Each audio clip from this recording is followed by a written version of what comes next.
one on the left is the preview. Okay. Should look at the camera. If you want to be truly Fox News 2 up, then yes. Yeah. Not my normal staring down. I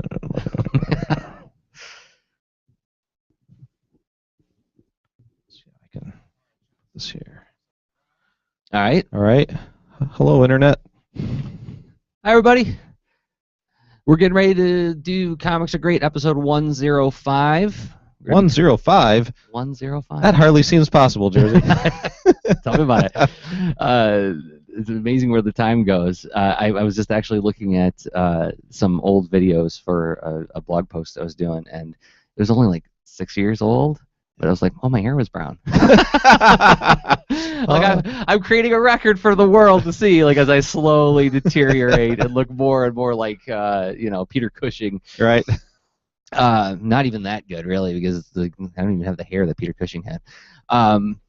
So we're going to stream the show. We're going to talk about Banned Books Week, and I think it's going to be a really interesting and fun discussion. We got a lot of great stuff to talk about. A way you can help out the show if you enjoy the Comics Are Great show. If you have listened in the past and said, hey, they do a fun thing. Great way to help out the show is to go to your favorite social media places right now and say, I'm watching a thing, comicsaregreat.com/live. And that will forward them to the Google Plus Hangout so that we can get a lot of people talking in the comments, get people's points of view, people's input on censorship, on banning books. Should we do it or shouldn't we do it? What are the moral and practical implications of banning a book? Should the author defend the book? Or is it up to the fans or other advocates to defend the challenged book? Things like an old book, like a book from, say, 75 years ago, where the drawings may be depicting races in ways that are not in conformity with the way we like to portray diversity. They were portrayed as racist caricatures. Let's go. Okay. Well, the librarian said it. But yeah, we're going to talk about all that stuff. It's going to be a really, I think, interesting discussion. So tell your friends, comicsaregreat.com/live. That will point people at it, and then we can all talk about it together. And I will be watching the chat room or the comments on the Google Plus event page and relay your thoughts into the discussion. So you get to be a part of this thing. That's why we do it live. So, all right. How much over are we? Oh, we're 7 minutes over already, Matt. So we should get started pretty soon. You know the drill. Yep, I know the drill. All right. All right.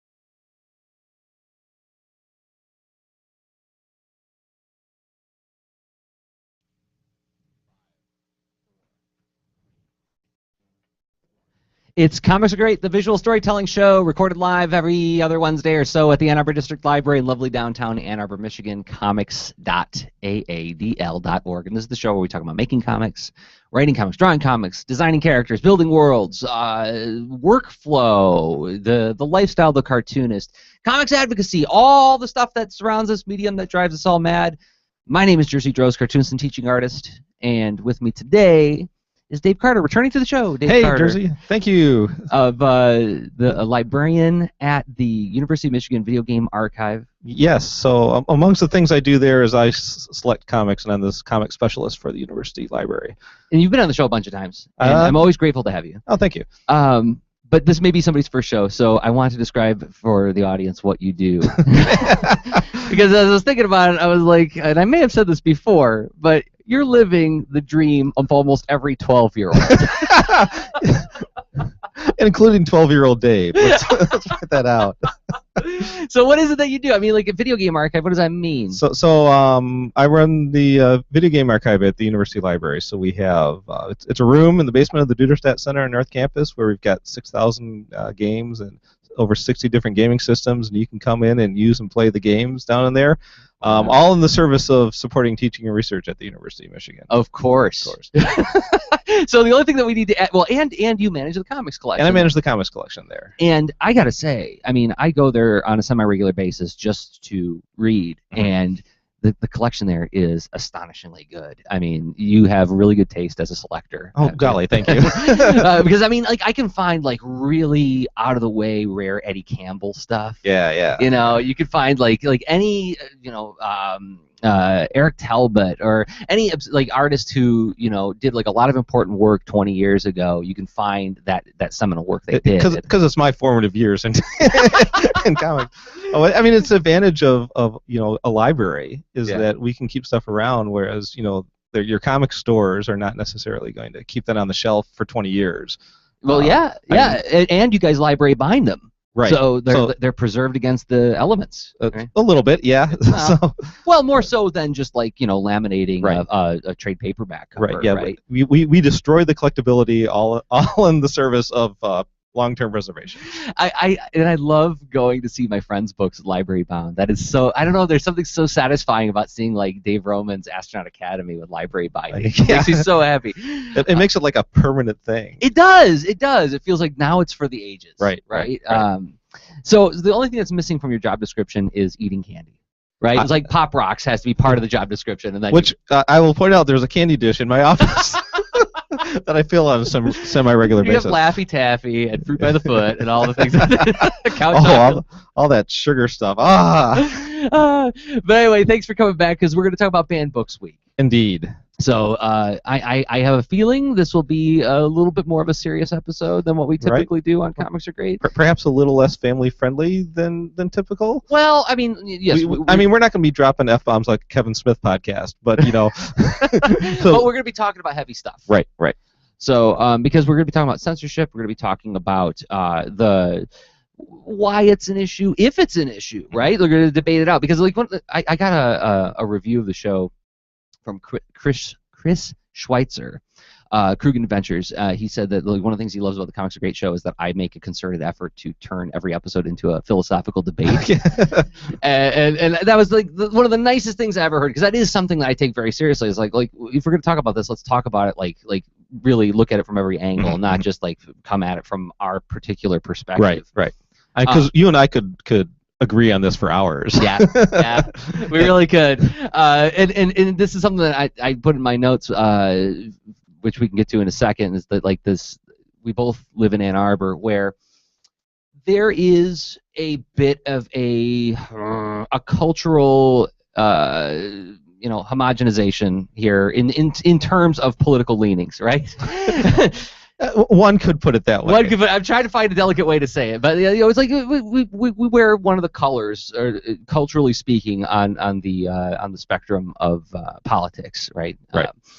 And so as a result, like when you say censorship, people are gonna be in pretty much agreement here. But the whole thing is that across the country, there's different cultures, different subcultures, and different attitudes and morals, and so this thing is an issue nationally, even in the continent, right? Right. And censorship is a spectrum of things. I mean, they call it Banned Books Week, but it's really meant to be not just about banning books, but about the entire conversation around different ways that people try to control access of others to books in particular, and media in general.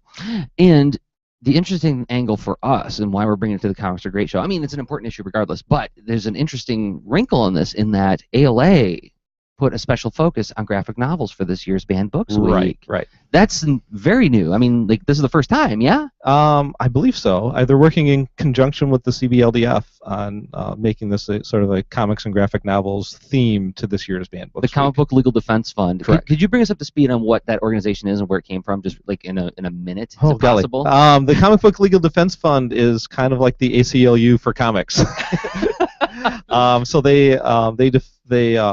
they contribute to efforts for promoting free access to comics, and they provide legal defense for retailers and creators and others who have, and libraries and whoever, who have found themselves on the wrong end of the law when it comes to the comics that they want to produce and sell. I remember reading a story, this would be like 10 years ago, of a comic store in, I think it was Texas, and they had adult comics, meaning like comics with adult themes and imagery, behind the shelf, out of reach of the general public. You had to ask for it to get it. Two plainclothes police people came in and asked for the comic. The retailer gave it to them. They bought it, and then the guy was taken to court for selling obscene materials. Right. Or I think they might have sent. Did they send a kid in or something? I conflate all these different stories because there's various permutations on this that happen. Well, in the article that I've seen, and this is where I'm not doing my due diligence by actually digging up the story, but the way I remember it is that, and this is why the Comic Book Legal Defense Fund got involved, is that it was actually adults who bought it. Right. It was out of reach of young people. You had to be an adult to get it. But then in the courtroom, the prosecuting attorney's crowning argument was, well, that's all well and good, but as we all know, comics are for children. Right. And then the CBDLF had to get involved to defend this retailer, because that's the kind of prejudices and weirdness that can happen in comics. Is in such a weird place, right? Because we've got all these superhero stories that are trying to get more and more edgy and adult. So within the comics community, within like the direct market comic community, there's some kinds of stereotypes of they're not for kids anymore. They haven't been for 20 years. Right. But then outside of the comics community, we've got this whole thing about this is trivial kiddie stuff, right? And so the people in the know are stuck in this weird battleground. Yeah, so 20, 30 years ago, we're trying to say comics aren't just for kids anymore. Right. And now there's like, but comics can also be for kids, right? Because you're making that argument all the time on kids with Kids Read Comics and all that kind of stuff, right? Right. But then there's also pockets of our continent where people just assume that if it's comics, it's for kids. And what do you mean you can tell stories about with like sexual nature explored or gender issues being explored? You can't do that in comics. Kids might read this. Right? So yeah. Okay, so let's go back to, I wanted to start with, I went to an event yesterday that you organized on the campus of University of Michigan. Phoebe Glockner and Jim Ottaviani did sort of an interview / talk about Phoebe's work and Banned Books Week. And one of the things that Phoebe said that I was like, yeah, you're preaching to the choir here. I agree 100%, and I don't think anybody in this room disagrees with you. She says, banning books is stupid. and I think that's... I think it painted, and I'm not accusing Phoebe of this, but I think it put into relief this notion that, and I'm guilty of this, this notion of, well, that's dumb. Only dumb people would do that, so we don't need to pay attention to those dumb people because we know that freedom of speech is super important, and just have some responsibility and make sure that your kids get access to the right things, and if they do get access to the things you wish they didn't, that's a time for a discussion. That's a teachable moment, right? So, of course, banning books is stupid, but it happens, and there's parts of the country where people are saying, like, yeah, like, this is a good thing. This is you're protecting me, and so I want to explore. I'm going to pitch at you, the librarian, some devil's advocate kind of things. Bring it on. I'm going to come at it from I tried to put myself in the worldview of the person who says, I need this feature of keeping it out of our public schools, keeping it away from our children, keeping it away from people who maybe are impressionable, right, and get the wrong impression about life. So, first point is comics is a visual medium, dude. It is. If you show a rape in a comic, you're putting a rape right in front of my face. And you could put that in a movie, it could be over in a second. In a comic, it's a static image. That's right. I can sit there and linger on it forever. And if I'm a kid and I shouldn't see that, you're giving me all the time in the world to spend with that thing. Dude, we need some kind of mechanism to protect children from these visceral visual images. Images are visceral. We understand them instantly. So okay, I see your concern, Jersey. let's talk about this. So I mean, you're absolutely right that comics are a visual medium, and they're a different kind of visual medium from other sorts of media. Well, photographs. I mean, that's a similar sort of thing, where you can pause on it. I mean, they're not unique. But they're different from books and films, and exactly the way that you're describing. When you describe something in in a book, you actually have to be reading that book to encounter that. That's something Phoebe was saying, because like you're not going to randomly open to a page in a novel and be shocked within half a second because of what you're seeing on that page. Right. Whereas with a comic book, you might say, oh, look at these drawings. There's all these happy drawings of bunnies or whatever on the cover, and you open it up and the bunnies are doing sordid things on the inside, and you're like, my child found Fritz the cat, and I am so angry about it. Right. Yeah. Right. So there's everything in this is context, right? Mm-hmm. It's where did your child come across this thing? Who gave it to them? How did they find that? Were you letting your child run rampant alone throughout the entire library, and they wandered up to the adult section and they found this thing with pictures in it that you don't necessarily like? There's also the context of how did that book get there in the first place? Who made the decision to put this book in the library? And then there's is some higher authority going to step in and make judgments not knowing what was going on in that situation? So are you saying, when you're bringing up this thing, my child saw this in a comic book and I'm upset about it, what is the approach you're taking? Are you running to the mayor, and the city council and saying, look at the trash that this library is promoting in our community? Yeah. I'm saying, like, you guys are the bastion of you said yourself, you are protecting comics history and culture through your collection. Right. You're not about lending as much as preserving. Right. Okay, well, why are you preserving this garbage that's just meant to damage my child's mind? It's important. And I can make that argument because the collection that I'm building at the University of Michigan, which is intended to be a research collection, and we want to represent comics, everything that's been produced in comics. And if you leave out these kinds of comics, you're leaving out a part of comics history in there. Now, I will say that we do not have everything on the open shelves. We have a storage area where we put more sensitive materials in there, which people can request. People can request of you, but they're not going to just wander out and see that. And that's not to say that everything that's on the shelves is G-rated. No, not at all. So you've seen what we have out on the shelves. You probably would be shocked at some of the stuff that we have locked away down in storage. Okay. So let me say that somebody has made that decision of what's supposed to be out there, and looking at the community standards. In our case, the community is the University of Michigan. It's not necessarily the broader Ann Arbor community or the state of Michigan. But I can go there. But you can. But you're an adult, right? Mm-hmm. And we are creating a collection for adults to be in there. That's a completely different environment than what you're going to find in a public library, right? Mm-hmm. Yep. So the responses and reactions, and unfortunately we don't have one of the AADL librarians here with us, so you could put him or her on the spot instead of me. But we started talking a little bit before about how calls for censorship are oftentimes a reaction to a fear. Mm-hmm. It's a fear of that society is changing, and I don't like the way that society is going. But here's this one thing that I can see, and I can make an effort to try to control. Yeah. Do you want to go into the parallel there? Because I think that was a fascinating parallel that you drew just before we started recording. So for those of you who pay attention to the comics internets out there, there was a blog post from a week or so ago. It was about a week ago. So from the wife of a well-known artist who was bemoaning the fact that when they go to comic conventions now, they're not making as much money as they used to, and was laying the blame on cosplayers. All these cosplayers are showing up, and again, it's a similar sort of reaction. And something is happening here. We're making less money. We don't know why, but we see this thing. Cosplayers are coming into the shows, so I'm going to make a correlation, because human beings are excellent at making correlations and assuming causality for things that aren't necessarily there. That was Frederick Wortham, right? The whole thing was correlation. Wow, all these kids are doing dangerous things. They all have comics. It must be the comics because they're everywhere. Well, after all kids were reading comics.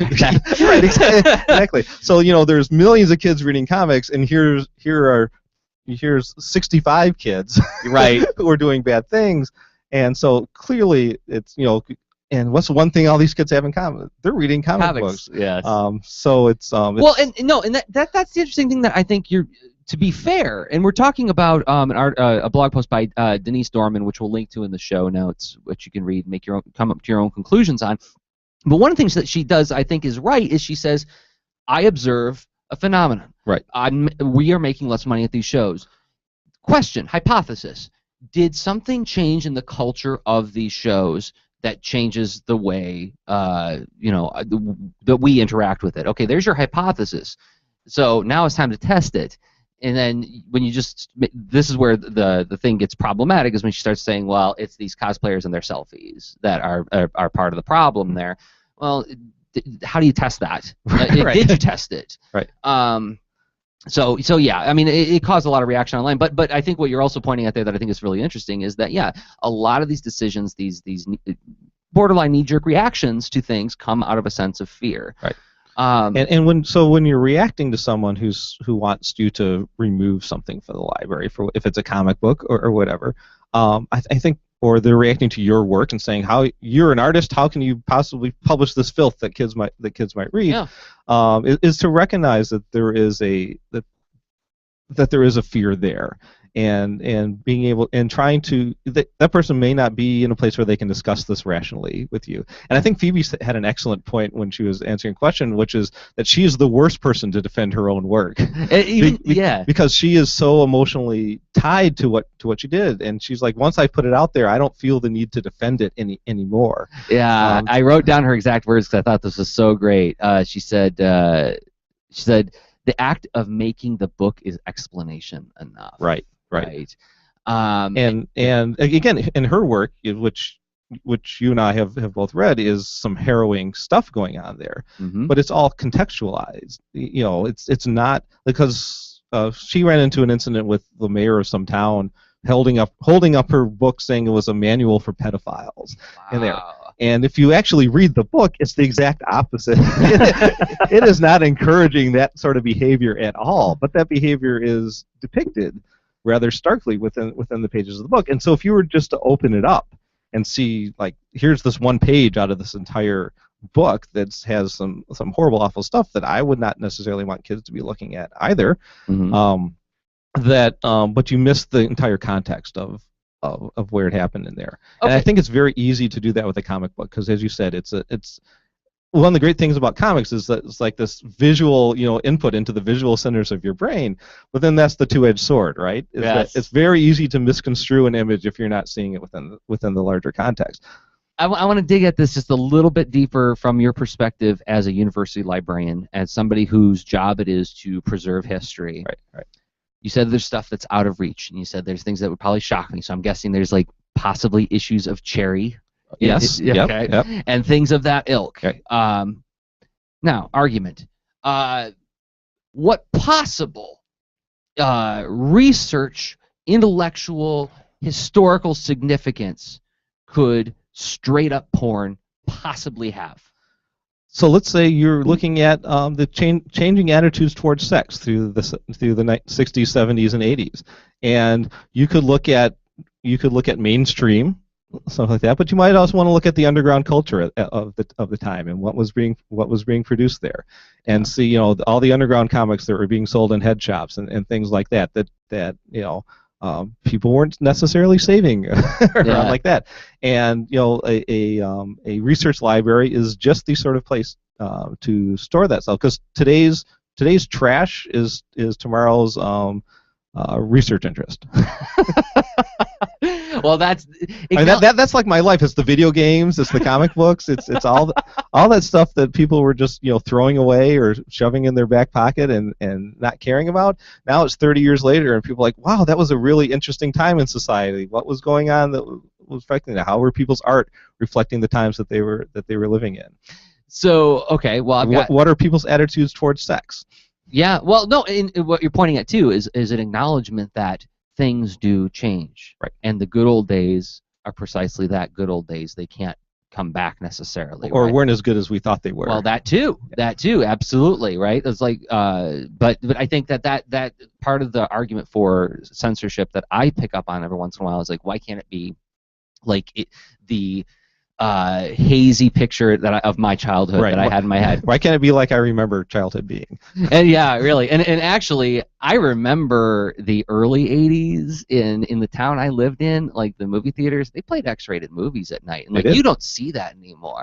No. And like even like the level of violence in a lot of like the pulpy films from like the late 70s, early 80s, like that's toned down a lot nowadays. So like when people are like, oh, why can't it be like such and I'm like, really? Because like, there were bits of it that were really awful.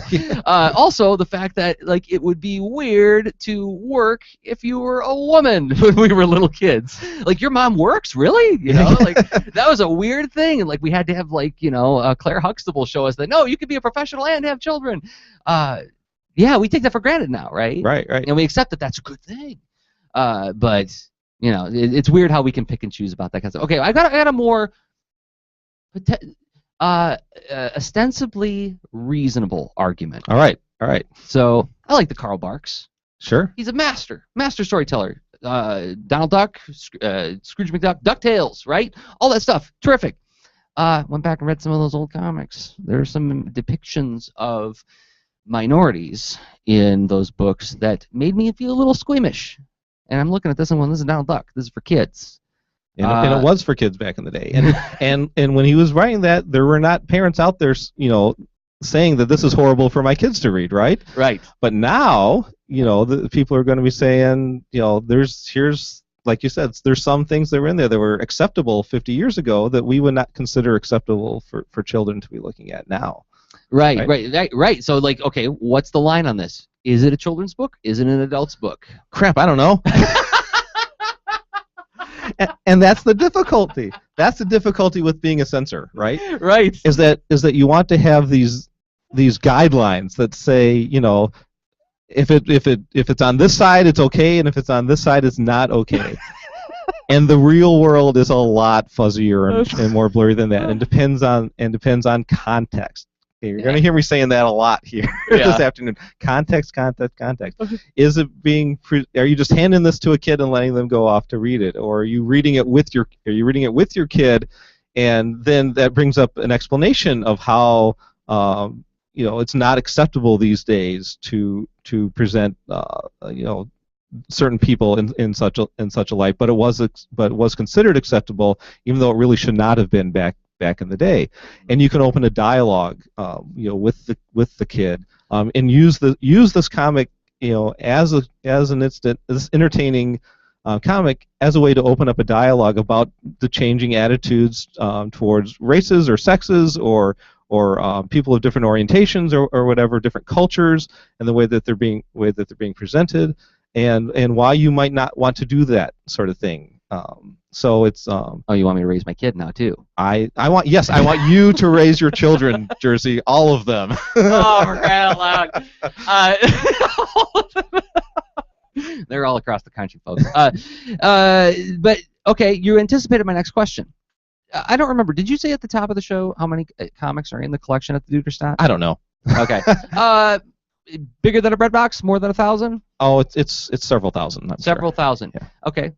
Now I'm going to be that parent again. All right. Have you read all of them? No, I've not. How do you expect me to? I do not. But I got to sit there and play watchdog for my kid to make sure that they don't read something I don't want them to read, right? That's right. You provide no respite, no relief from being a parent, Dave. I think that's the takeaway we get today. Let me point out that neither of us have children. No, it's easy for us, right? Well, let me tell you an anecdote from my childhood. When I was 10, 11, 12 years old, I was a heavy reader of Mad magazine. Mm-hmm. Mad, Cracked, all crazy, all those sorts of things. Plop. I don't think I got to Plop in those days. But at some point, my mother learned from another parent about some of the content of Mad magazine, and most of which was going way over my head. Sure. That I was not reading it for that content. I liked the funny Superman parody sorts of things, and there are the Sergio Oregoni stuff and all that. But they would make references to sex and other sorts of things within there, and so my mother had not been closely monitoring what I was reading. I was a bright, precocious child who read everything I could get my hands on. Peanuts comics and novels and Mad Magazine was one of the things that I read. But my mother decided that I should probably not be reading these things at my level of development at that time. So we had this talk. Yeah. And she said, we are taking these away from you. We will pay you for these, because you spent your money on these things. Oh, wow. So she basically refunded the money that I had spent on these. But we would like you to not purchase and read these anymore. And so what did she not do? She did not call out the pitchforks out there. But she said that she had talked to, because my friends had read that, and she talked to my friends' parents about this well to make sure that they knew what sort of content was in there. But for the next 2 or 3 years, I was not allowed to buy any mag. But she didn't say you can't read any comics. Mm-hmm. In fact, that's what got me into buying Superman comics, was that I really like comics, but I couldn't buy this Mad Magazine anymore. But look, here's Superman on this spinner rack, so let me pull that off, and then that sent me way down a road. To this day, I'm still traveling on. But she didn't go to the newsstands and want it banned from all this stuff. So my mother made a decision as a parent for what she thought that I was able to read at that time, and what I should do. Now they did not warp me. I like to think I'm a productive member of society. Oh, you're a librarian, for crying out loud. But I'm not a librarian for comic books and video games. Well, some people might. But you get to say you're a librarian, which it evokes the picture, and people say, like, oh, he's a grown-up. Right. Yeah. So my mother played the proper parental role, mm-hmm. in that thing, and did not try to censor that thing from existing. You're not reading this trash, right? Like inflict shame, right? Inflict like judgment. Did not do that, and didn't cast a poor light on an entire medium based on one instance of something. Yeah, well, and also, I mean, to step away from the devil's advocate box for a second, another thing that I think a lot of people tend to forget is that children are exposed to this stuff pretty regularly, regardless of how much you intervene. Like, when I think about playground activities, and I'm not talking about sex happening on the playground, I'm talking about sex jokes happen on the playground, bullying happens on the playground, all sorts of, like, because you're in this, at least in public schools. Actually, now that I think about it, I was next door to a Catholic school, and those kids were wild. But like those kids are exposed to stuff from different arenas, and they bring it into this melting pot called the playground. And I remember I was teaching a class once, and a kid said, he's like, well, I'm not going to say that word that I'm thinking of in front of you because you're a grown-up. And I said, I know you know what that word is because you go to school. Right, yeah. And kids say all sorts of terrible things in the playground. Yeah, the kids pretend that the parents don't know what they're saying. Yes. And the parents try to hide the language from the kids, and kids try to hide the language from the parents, and they're both swearing like sailors. And I pointed out, I hung a lampshade on it, and I said, like, look, you know and I know, but the unspoken contract is that we pretend that neither of us know. So don't use that language in my classroom. Behave like a good kid, but I know what's going on. That's fine. But yeah, I think like a lot of people, they tend to think that like the childhood is this glorious innocent time where you're this blank sheet of paper. And things can have a profound impact on you in the wrong way, right? If I had a little girl, I'd want to protect her from everything evil in the entire world, right? I would become totally Papa Bear about it. But you can't, right? Because if they're going to be exposed to the public, which they should, because we're social creatures, then that's going to happen. I don't know if that's is that nihilistic? I don't know. Gosh, this got depressing. But okay, so I'm going to go devil's advocate the other way now. And then we're going to go into what we can do about all this stuff, all right? All right. Going back to living in Ann Arbor, and Phoebe says like banning books is stupid. And I go, yeah, it sure is stupid. These people who demand that books get banned, I've seen some of their pictures, and they got weird hairstyles. They're dressed up in like 1980s powder blue suits sometimes. Sometimes they're like really kooky characters who represent the moral majority or whatever. They're just crazies. Do we really need to pay that? Don't feed the trolls, Dave. Don't feed the trolls. Don't give them any ammunition, right? Just ignore them. They'll go away. That is certainly one avenue that can be taken, and in many instances, it's the proper response to it is to not sometimes people are clearly they want attention. Mm-hmm. And this is one way that they can get attention put on themselves. And as you say, when you feed that attention, it just causes them to go on and on. But that's not the only driver, I think. It's a very complicated issue, and there are many different reasons why somebody might be having the reaction that comes out, this book should not be in the school or the library or available for sale or whatever approach you're taking on that. And it's hard to dig into why is whatever they're feeling inside coming out in this such a manner. And unfortunately, we can't all be psychiatrists, right? Well, but I like what you're pointing to. You're pointing to empathy. You're saying, like, I'm trying to understand your worldview here, bro, while you're saying this stuff. Yeah, and I think an empath, trying to have a little empathy with that in there, saying, yes, I can understand why you would find this disturbing for a child, but children are not the intended audience for this. That is why we put it in the adult section of the library, or that is why we've wrapped it in plastic and put it up on the top shelf in the store, where children shouldn't be able to get access to it. So I think there's a little bit of responsibility on behalf of the library and on behalf of the store or whoever to make a judgment on who is the appropriate audience for this, and this is and I don't want to call this censorship. It's selection. if you get a room full of librarians together, there are things that we do not buy for the library because it does not fit in with the collection. We have a collection policy for this library. We've developed. Is that policy public? It should be. If you have a good library, Yeah. It should be public and available for people to look at. And so there may be a broad collection policy for the library, and there may be specific policies for particular types of materials. So you might have a collection that specifically spells out movies, for example. What sort of movies are we going to have? Like, we are not going to have triple X-rated films in there. We're not going to have snuff movies. Snuff movies or things like that. So we will only have G, PG, PG-13, R-rated movies, and minors will need permission from their parents in order to check out an R-rated movie. That's a very common policy but that might not be the case. And I don't know what ADL's policy is on right. We're not asking you to speak for ADL. No. But I've seen that sort of policy at different libraries, and it's going to vary from library to library and depending on community. Well, I mean, that's the glory of living in a democracy where your tax dollars fund your library. You get a say in this stuff. Go to board meetings and raise your voice there. Right. And vote in the library board or school board if the school district controls the library in your community, and let your community standards be known by the library.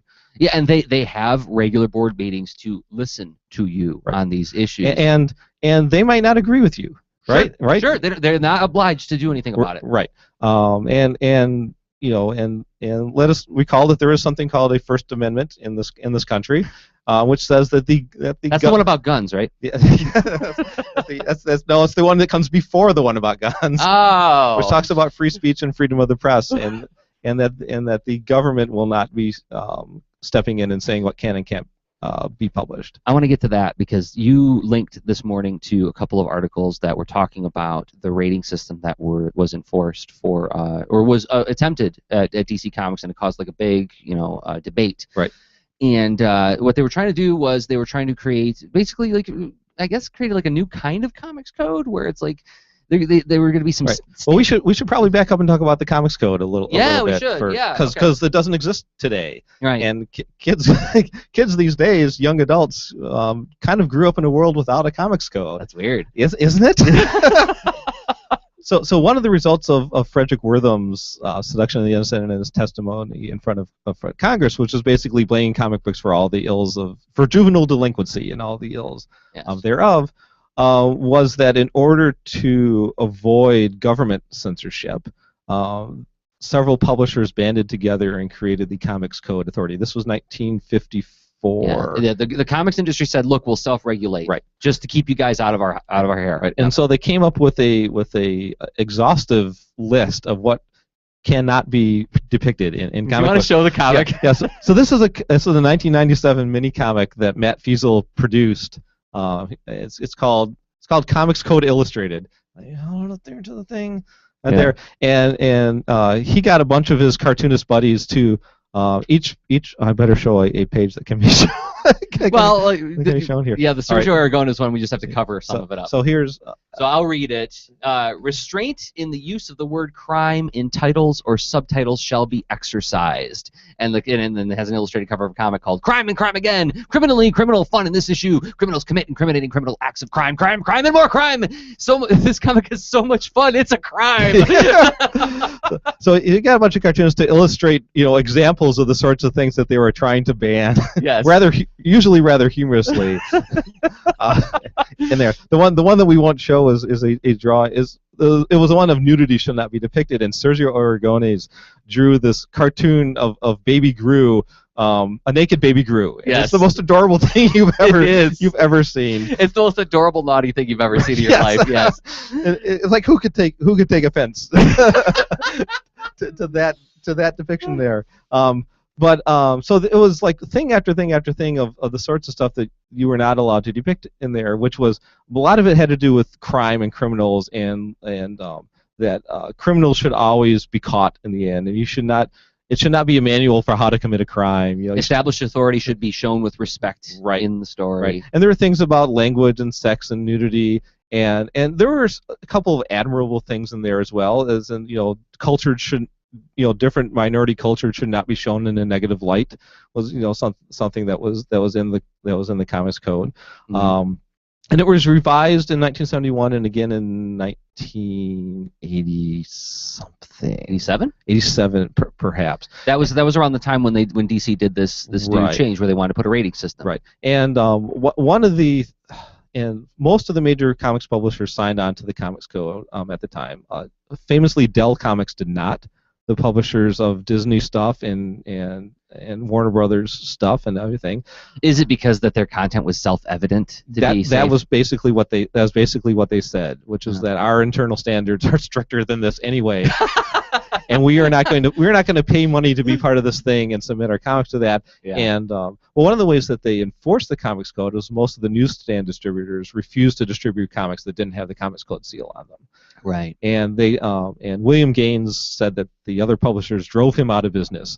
That a lot of the things that were written into there were specifically aimed at the best-selling EC titles of the time. EC title comics were played front and center. Witness for the prosecutor or for the defense. Right. They're horror comics and they're crime comics and all that, and they had thrilling crime stories or that sort of thing. And here's another example of how censorship can be a dangerous thing. Is that Stephen King, arguably one of the most popular authors of the late 20th century, right? Mm-hmm. He did a movie called Creepshow, right? Right. Oh, we're getting some weird feedback, Matt. Oh, interesting. So it's like I'm picking up like room noise as well as my mic noise. Anyway, we'll just keep going. All right. I got to take my headphones off. That is weird. We're getting some overdrive, so you can probably lean back from the mic a little bit. You don't have to be quite so close. All right. But yeah, that is weird. It's like it's as if my mic's not okay. If I get tight on the mic, I still get it. Anyway, sorry folks. Sorry about the audio snafu. Matt will sort it out. But he did this movie called Creepshow. And the audio problem's fixed. The old Nina. Matt, we just got a new nickname for you. He's back there like a one-man band, folks. He's got like cymbals and drums and trumpets and everything, and so if he makes one wrong move, like the whole thing comes apart. Anyway, so this movie Creepshow comes out, and it basically is this huge love note to EC Comics, and he even said like his interest in becoming an author began with the EC Comics. Right. Had those comics not been around when he was there to read them, right? We might not have the Stephen King that we have today. That's right. I mean, however you feel about him as an author, right? I mean, he made a lot of people happy, right? So anyway, or scared the crap out of a lot of people. That too. For some, it's the same thing. Yeah. So this whole thing, and I'll link to the articles that you sent me in the show notes, and this will be at comicsgrade.com/CAG105. You should read them. There's a long interview with Alan Moore, and he said this, and this is what I think was one of the most interesting things. It goes back to something Phoebe said about the act of making the book its explanation enough. This is an excerpt from the article about how Alan Moore feels about censorship and enforcing internal guidelines on content. He says, so to me, even though I might object to the warmongering aspects of a book like G.I. Joe, for example, and I love G.I. Joe, but he's right, you know. Yeah. He's like, but my response to that will not be to try and get a campaign to get G.I. Joe taken off the shelves or put on a higher shelf or put in a plastic bag or given a rating on the cover. My response will be to contribute to something like real war stories, which make me feel that I'm redressing the balance in a positive way, rather than trampling over the opposition through sheer brute force. There's Right. Alan Moore for you. So that's kind of the response to art that you don't like is to make art that you do like, or to support art that you do like. But then again, you're asking me to do stuff, Dave. I am. I'm asking you to think about this. Yeah. I'm asking you to think about it critically. Yeah. And I'm asking you to vote with your votes, vote with your dollars, but to not silence other people. Is censorship the antithesis of being an engaged and active participant? I mean, it seems like I'm not sure. I don't know. That's an interesting question. I don't. Because it certainly is a form of engagement. Sure, but it's right. this kind of engagement. It's covering my ears, saying no. And it's having a reaction to something. Mm-hmm. I think it's. I should point out, folks, that I'm speaking as myself and not a representative of neither the Ann Arbor District Library nor the University of Michigan. My opinions are my own. Oh, that's true. You got to do that. See, that's where I'm in a privileged place as a cartoonist. It's like you work for yourself. I can say whatever I want. I still sweat it a lot, but we can bypass that. But okay, so I'm sorry. What was the question? I just kind of threw out this dumb trumped up highfalutin sound thing. Is censorship the antithesis of engagement? In some ways it is. But I think I think the reaction to the call for censorship is perhaps even more important. It can be a call for engagement. Yeah. Perhaps that person is going to put their hands over their ears and la la la la la. I don't keep anticipating where I want to go. At the thing yesterday with Jim and Phoebe. Somebody asked a really interesting question that I jotted down. I'm like, that's going on in the Comics Are Great show. They asked, how do we reach out to people who react poorly to or unexpectedly aggressively towards a work? How do we reach out to, start a dialogue with these people? Because if they are just covering their ears and saying, no, nobody should see this, it's trash.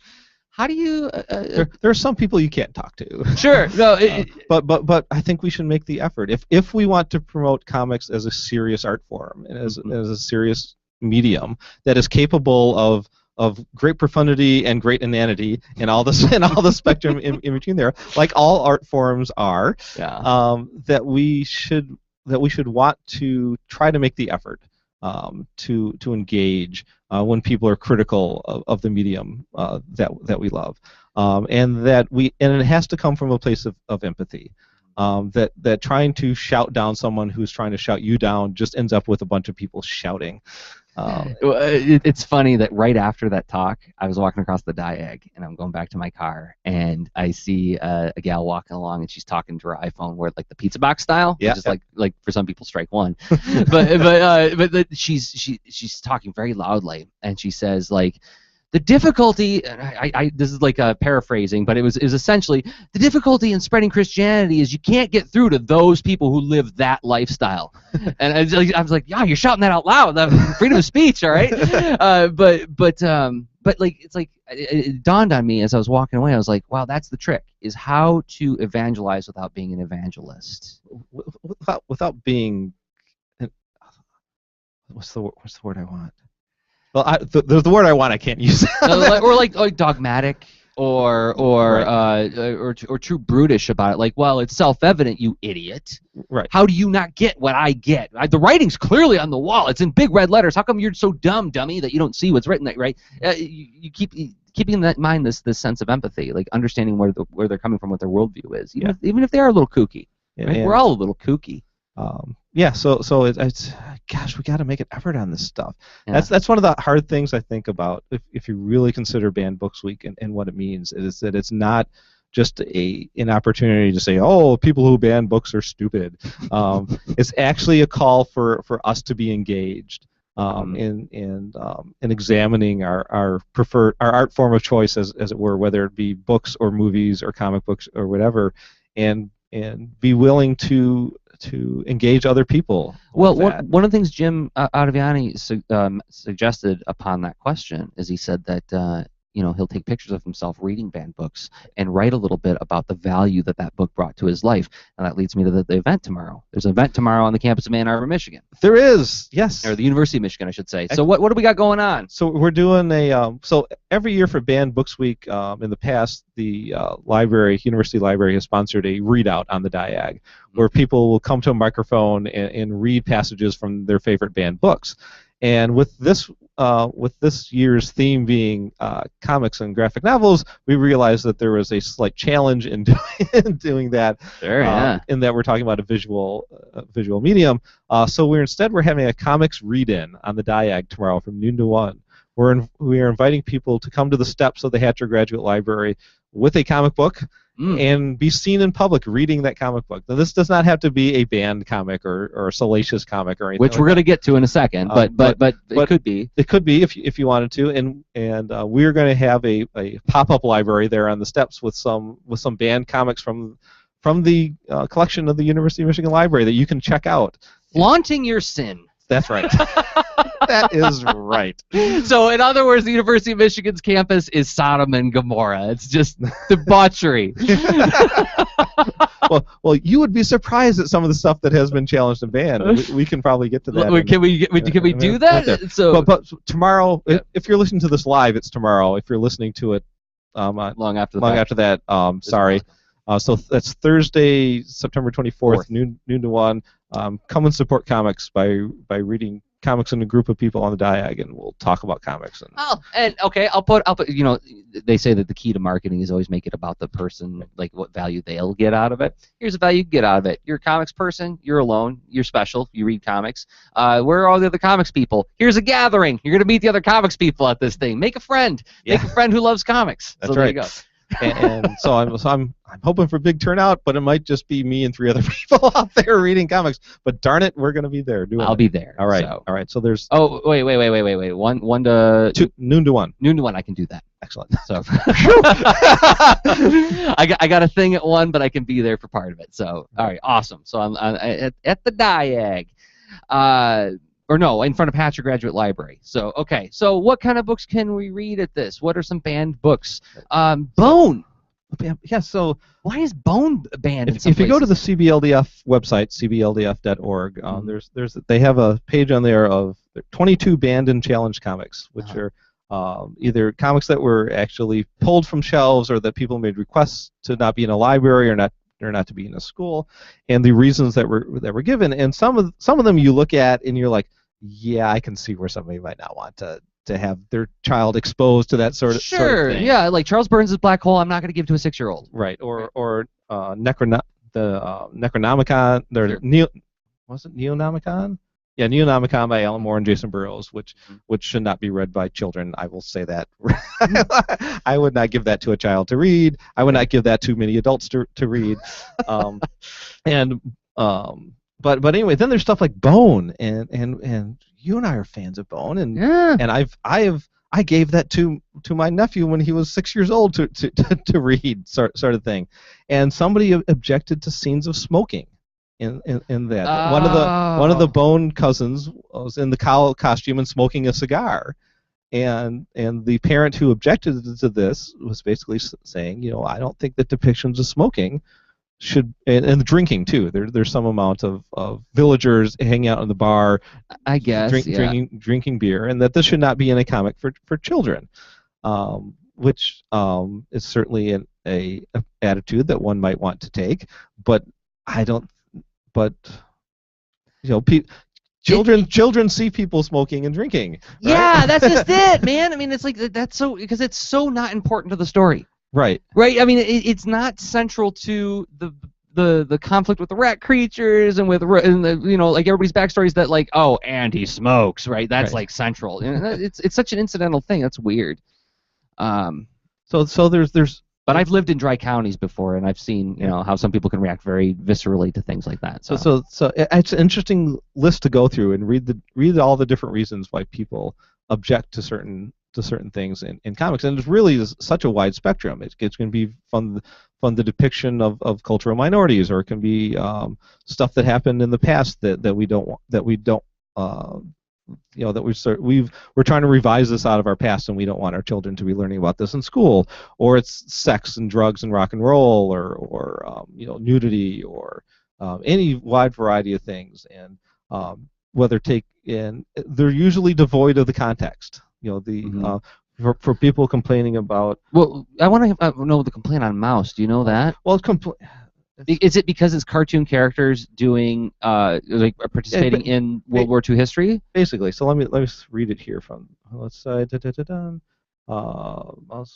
one story is set in the novels. Each race is depicted as a different animal. Jews are drawn as mice, Germans as cats, Poles as pigs, and let's see. So they were depicted as being anti-ethnic and unsuitable for younger readers. Anti-ethnic how? It's not going into detail. Okay. Not going into much detail here. But it's often that could very well be. Oh, well, it could be. I would not say this is suitable for a 8-year-old. But I think that an intelligent 14-year-old could probably process Mouse. Didn't Spiegelman win the Pulitzer for that book? He did. He won won a special Pulitzer Prize for Mouse. Wow. Okay. And that's one of the when they were defending this against the challenge, they're like, look, it won a Pulitzer. This is a serious work of literature here that we're talking about. Yeah. That's fascinating. So again, you have to wonder, are they getting any context in their making these judgments? Because when you think about it, it won the Pulitzer, there is a huge, giant 500-pound bag of evidence that this book is culturally important. Right. Yes. Right.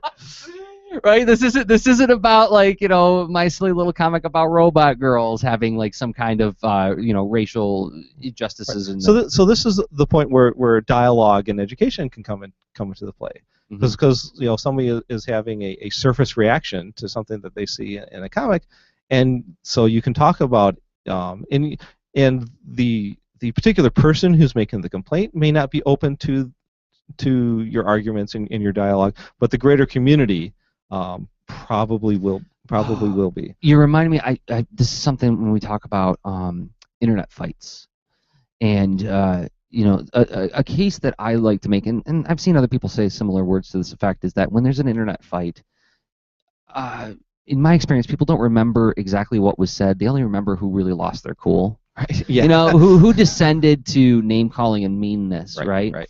And so the trick is, I think, like you're saying, is don't be the kid who's like, shut up, Dad, you don't get it. But to say okay, you may be acting a little irrational. I'm going to try to get through to you, and even if I don't get through to you, there may be somebody else listening who I get through to. Right. That's an important intangible that we shouldn't lose sight of when we're doing this kind of thing, right? Right. So we got off track. We were talking about content labeling, and we got way off track. Can we circle back to that? We can. Because I was doing research on this yesterday. So in the 80s, in the late 80s, DC Comics came up with a plan for content labeling for their comics, and at the time they had started not putting the comics code on certain select comics. Alan Moore's Swamp Thing was one of the ones that. And they put for mature readers across for mature readers, or suggested for mature readers. Yes. Or something. That sounds right. That, and before that they had sophisticated suspense and yep, I remember that too. Right. And so so there's basically, at the time, there were basically three sorts of things that DC was publishing. They were publishing stuff with the Comics Code seal on it. They were publishing a few titles without the Comics Code seal on them, mainly because they were they're going only through the direct market, and so Mhm. they didn't have to have the seal on it to get newsstand distribution, so they didn't bother submitting them to the Comics Code Authority at the time. Okay. It was New Teen Titans, when they went Baxter paper. Yeah, that's right. And Legion of Superheroes, and The Outsiders, and Infinity Inc. I think were the Yes, four, I remember that. titles. Yeah. 3 of which were then a year later were being published for newsstand sales, and then got submitted to the Comics Code Authority after Oh, they've been I did out. not know that. I was wondering why like Teen Titans came out again later. I remember when I was a kid and I was like, wait a minute, this came out like last year. Why am I reading this again? They were doing it's on this. newsprint or They were something. doing this hardcover paperback release format where it would be released in this upscale format only at the direct sales shops, and then a year later they would reprint the stories in the newsstand comic. I learned something.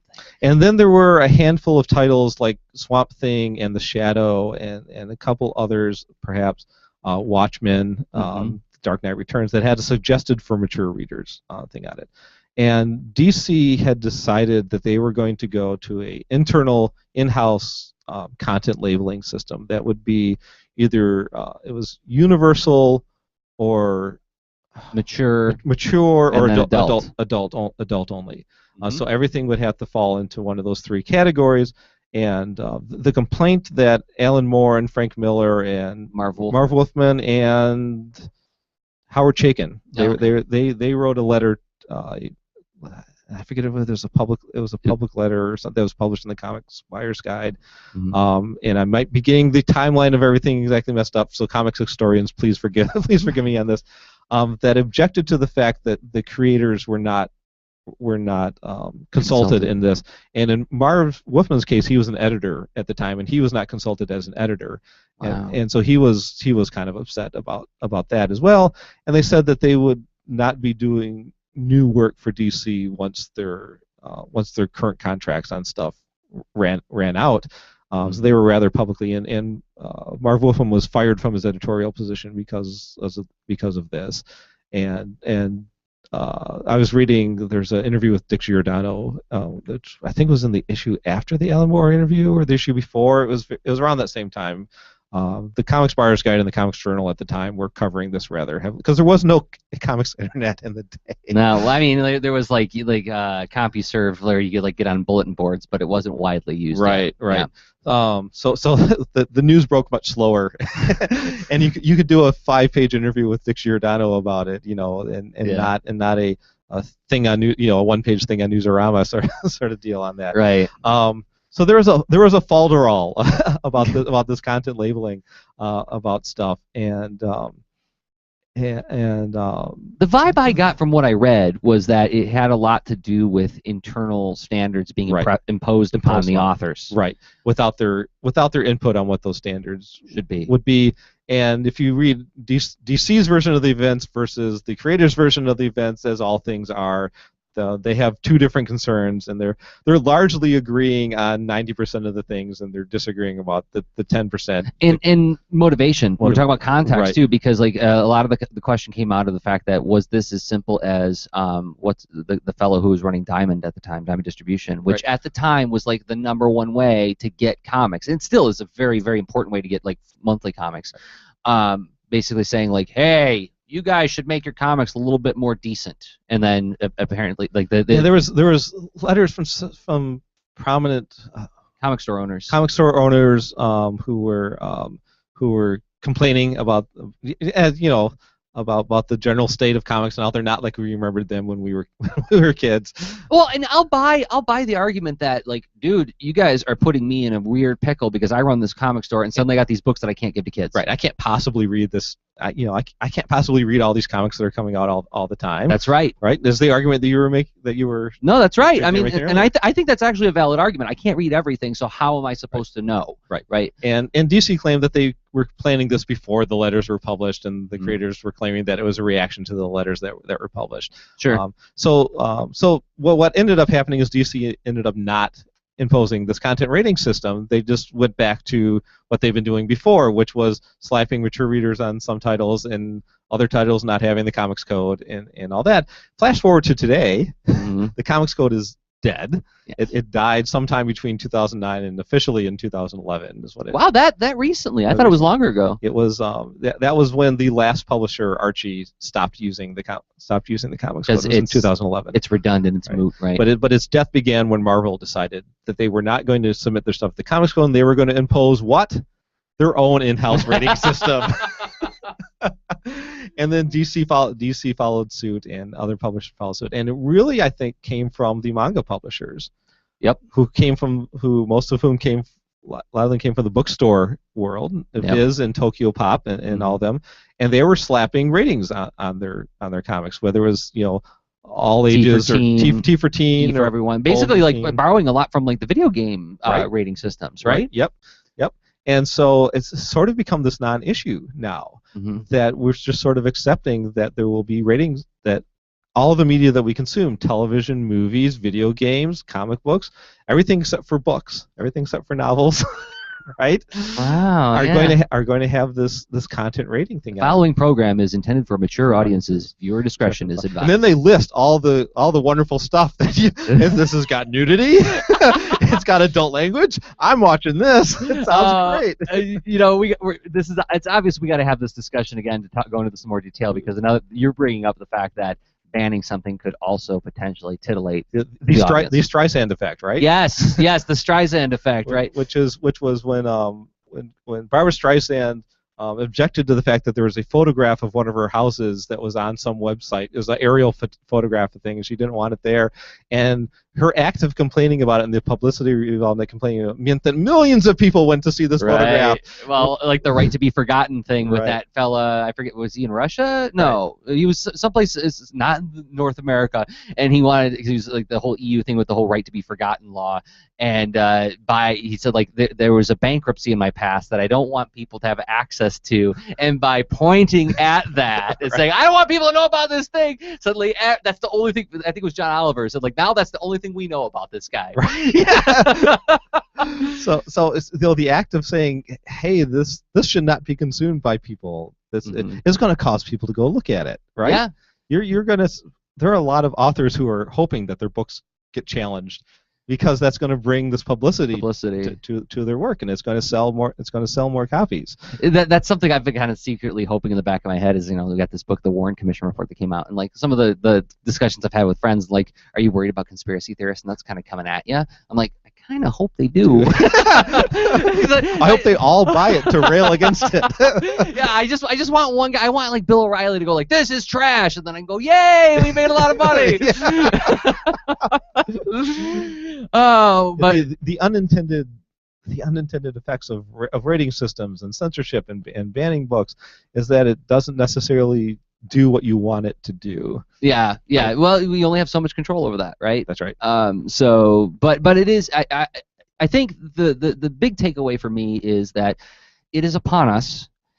As I'm going to be really corny, I'm going to say, like, as Americans, to get involved in. I'm going to put on my Uncle Sam from the Freedom Fighters hat. But it's kind of upon us to get involved in these kind of discussions. It's upon us to get involved with our local constituencies and not just scream to the mayor like, "Hey, I don't like this thing." Not necessarily like observe the chain of command, but there are people who you can talk to before you make a big explosive fuss about it, right?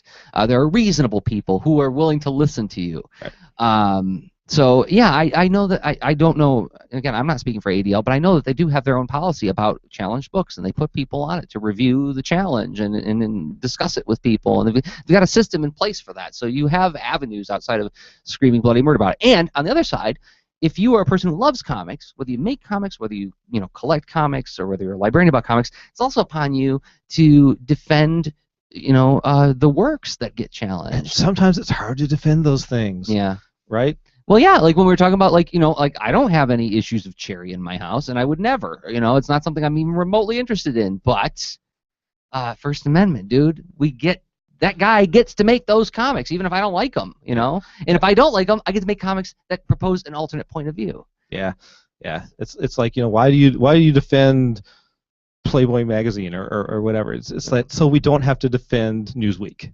Yes. Yeah, that's a great way of putting it. Right. That's a terrific way of putting it. So sometimes we're placed in the uncomfortable position of defending stuff we don't like. Yes. And so we don't have to be friends to be allies, right? Right. So I think that's another thing that we forget sometimes. We think that we got to be buds to all be on the same team. No. I mean, it like the thing I think about the division in my mind is like I don't have to like you very much to believe that you are a fellow cartoonist advocate. Right. And if you are a cartoonist advocate, I will forgive a lot. Yeah.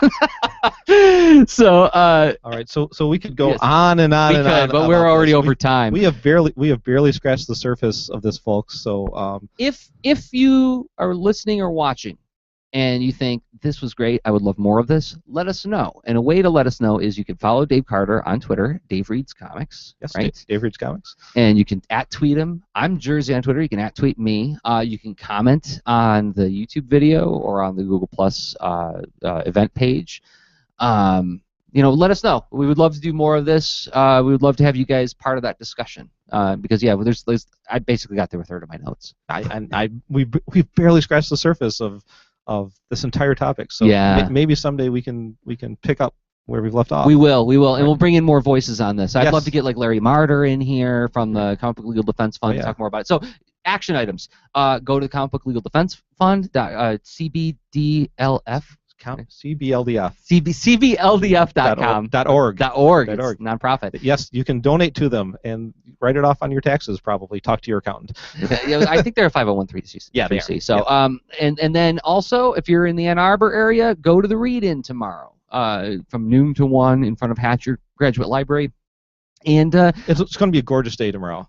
Yeah, it is. Sunshine, 75 degrees. Perfect day for it. It is. It's a great day to read comics in public. And then you can go to Pinball Pete's afterwards, or you can go to the Duderstadt and play some video games there. And then also, when you encounter these discussions happening and people saying, why are people reading this trash, it's upon you to get involved in a thoughtful and empathic way. Try to understand where they're coming from. Try to patiently explain. Even if they don't get it, somebody else might. So that's how we make comics a more widely read medium. So thanks, Dave. Thank you, Jersey. This was fun. I did have fun. I thought this was going to be all grim, but it was actually a pretty fun discussion. So, all right. This show will be archived at comicsaregreat.com/CAG105. If you enjoy the show, you can thank the show by giving it a thumbs up on YouTube if you're watching the video. If you're listening to it on your podcatcher, give it a review on iTunes. Just a star review. You don't have to write a review, but you could write a review. Just however many stars you think the show deserves. That helps more people find the show. And thank you to Matt DeBay and Al in the control room for stringing this thing together over and over and over again. I know I'm prematurely aging you, Matt, and I apologize. And thanks, Dave Carter of Dave Reads Comics on Twitter. What other site should we point to? That's enough. You can find me there. All right. Twitter's where you're most active. All right. So until next time, everybody, thanks for downloading, watching, and listening. I've been Jersey Drozd of comicsaregreat.com and Jersey on Twitter. Okay, bye. And then we got to do the tease.